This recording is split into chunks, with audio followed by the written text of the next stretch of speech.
Mana tēma ir investīcija veselībā, vai tā ir zemē nosviesta nauda, jeb gudrs ieguldījums. Pirms es runāju par šo tēmu, mums būtu būtiski noskaidrot, kā mēs definējam ieguldījumu un tēriņu vai zemē nosviestu naudu. Un mēs mēģināsim palūkoties šo jautājumu gan no tāda sadzīviska aspekta, gan arī no grāmatvežu un finansistu viedokļa. Ilustrācija filma Puru Britējas. Un, ja mēs pavisam vienkāršot pieejam šai filmai, tad stāsts pēc būtības ir par diviem projektiem. Viens ir Kristīnas laulība projekts ar Edgaru, kurš ir emocionāli nestabils, mīl iedzert. Un otrs projekts ir ar Akmenti, kurš ir bagāts saimnieks. Un ja mēs paraugamies uz šiem te diviem projektiem no Kristīnas mātes viedokļa, tad projekts ar Edgaru ir tiešām vērtīgu, ja Kristīnas dzīves izniekošana, kas neko labu nākotnē nenesīs, tad tā būtu zemē nosviesta nauda. Savukārt projekts ar Akmentīnu ir kaut kas labs, tas ir labs ieguldījums, kur nākotnē būs labums gan Kristīnai, gan arī Kristīnas mantei. Finansistu ieguldījumu definē diezgan līdzīgi. Tātad finansists saka, ka ieguldījums ir kaut kas nesīs ekonomisku ieguvumu nākotnē, vai kura vērtība nākotnē pieaugs. Piemēram, ja uzņēmējs iegādājās darba galdu, tad tas ir ieguldījums, jo šis darba galds ražos kaut kādu preci. Ja mēs iegūstam izglītību, mēs arī uzskatām to par ieguldījumu, jo nākotnē šī izglītība mums nesīs kaut kādu ekonomisku labumu. Un līdz ar to grāmatvedībā, es nezinu, vai te ir grāmatveži finansisti. Ir, jā. Ja tad viņi man varēs pielabot, bet grāmatvedībā ir tā, ka, ja mēs izlietojam naudu, piemēram, darba galda iegādēji, tad šī nauda neparādās mums izdevumos. Vienkārši nauda apmainās vietām ar aktīvu, tas parādās pie tā saucamiem aktīviem. Ja? Tātad tas ir ieguldījums. Tātad ieguldījums ir kaut kas tāds, kur vērtība nākotnē, kas dos kaut kādu vērtību nākotnē. Savukārt izdevumi un zaudējumi, tātad šī zemē nomestā nauda, tā veidojās aktīvam nolietojoties. Darba galds nolietojās, mums parādās izdevumi. Vai arī darba galds aiziet bojā, tas ir mūsu izdevums. Es domāju, ka mēs tagad esam noskaidrojuši tās pamat koncepcijas un mēs varam virzīties uz priekšu. Kā tad ir ar veselību? Tātad, vai... Ir labi? Es pats sev nedzirdu vairāk, jā. Tātad, kā ir ar veselību? Tātad, vai naudas atvēlēšana veselībai, mēs varētu uzskatīt, ka tas ir pazaudēta nauda, vai gluži otrādi, tas ir ieguldījums aktīvos, un vai vesels cilvēks ir aktīvs, kas var ražot šo te ekonomisko vērtību nākotnē. Un mēs paraudzīsimies uz šo jautājumu no sabiedrības, jeb valsts viedokļa. Kā mēs valstī mēram ekonomisko aktivitāti un vērtības, kas tiek ražotas? Kas to vislabāk raksturo? Iekšzemes koprodukts, vai ne? Jā. Un tātad katru gadu tiek mērīts iekšzemes koprodukts, tiek skatīts, cik daudz tad preču un produktu tiek saražots ik gadu. Un ja mēs to salīdzinām ar ūdenskritumu un ezeru apakšā, tad šī te ikgadējā galvenīgā vērtība ir mums tas ūdenskritums un apakšā mums veidojās šie te uzkrājumi. Cik liela vērtība Latvijā gadu laikā tiek saražota? 2009. gadā tie bija aptuveni 13 miljārdi, un ja mēs to mēģinām pārvērst pirktspējas paritātes dolāros, kas mums ir jādara, ja mēs gribam salīdzināt šo lielumu ar šo pašu lielumu citās valstīs, tie bija kaut kur 32 miljārdi pirktspējas paritātes dolāru. Luksemburgā šis rādītājs ir bišķi lielāks, bet tomēr salīdzināms 38 miljārdi. Problēma parādās, ja mēs paskatāmies, cik tas ir uz vienu iedzīvotāju. Luksemburgā ir daudz mazāk iedzīvotāji, un izrādās, ka luksemburgieši kaut kāda iemesla dēļ spēj ražot daudz lielāku ekonomisko vērtību. Un vēl salīdzinājumi, McDonald's apgrozījums ir kaut kur 22 miljārdi. Kas tad nosaka šo iekšzemes koproduktu un šo ekonomisko vērtību, ko mēs spējam saražot? Protams, ka viena lieta, ko jūs teiksiet, ir fiziskais kapitāls, bet ļoti liela nozīme ir cilvēka kapitālam.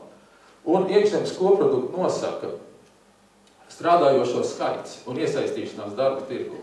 To nosaka ražīgums, to nosaka nostrādāto stundu skaits. Un visus šos faktorus ietekmē veselību.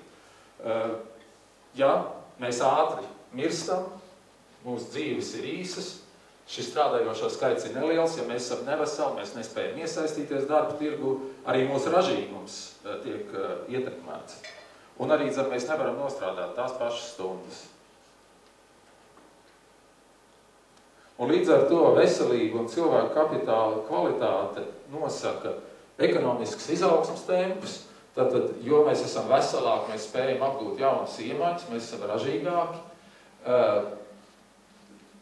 Veselība un cilvēku kapitāla kvalitāte ietekmē arī ekonomikas ilgtermiņa stabilitāti. Piemēram, mēs tagad domājam par to, ka mums nāksies palielināt pensionēšanas vecumu. Lai saglabātu funkcionējušu pensijas sistēmu. To mēs varēsim izdarīt tikai tad, ja mūsu cilvēki būs pietiekami veseli un dzīvos pietiekami ilgi. Un arī mūsu nepieciešamība pēc tā, vai mums vajadzēs ievest darba spēku no ārzemēm, arī būs atkarīgs no tā lielā mērā, cik ilgi mēs paši būsim spējīgi, darbspējīgi un ekonomiski aktīvi. Līdz ar to garāks mūžs nozīmē lielāku izaugsmi. Un to ir pierādījuši daudz pētnieki, par to ir runājuši daudz starptautiskas organizācijas, par to mums nemaz nevajag diskutēt. Protams, kad ir arī otra puse. Garāks mūžs nozīmē arī lielāks izdevums, vai ne? Jo cilvēks ilgāk dzīvo, viņš ir vecāks, mums viņš ir jāārstē, protams, tie ir arī lielāki izdevumi. Un atkal ir aprēķināts, ka tā kā vecu cilvēku daudzums pieaugs līdz šī gadsimta vidum, pieaugs arī izdevumi, un bagātās valstis būs spiestas atvēlēt lielāku daļu no savu koproduktu šo te veco cilvēku ārstēšanai. Līdz ar to, protams, no ekonomiskā viedokļa mēs esam ieinteresēti ekonomiski aktīvā cilvēkā, vai ne? Veselā, ekonomiski aktīvā cilvēkā un tātad darba spējīgā mūžā. Un šeit ir, manuprāt, Latvijas lielā problēma, jo Latvijā cilvēki mirst pāragri darba spējīgā vecumā. Un ir divi indikātori, kas par to liecina. Viens ir indikators, kas saucās dalī, jeb tas ir dzīves gadi, kas tiek zaudēti mirstības, saslimstības un invaliditātes dēļ. Un atkal nav tik svarīgi skatīties uz tiem cipariem, ja, bet ir vērts apskatīties uz to, ka, ja mēs, piemēram, paskatāmies uz Latviju, un Šveici un Japānu, tad šī strīpiņa mums ir aptuveni 2 reizes garāka. Tātad, acīm redzot, šeit mēs ļoti daudz zaudējam uz šiem gadiem. Otrs rādītājs ir potenciāli zaudētie dzīves gadi līdz 65 gadu vecumā.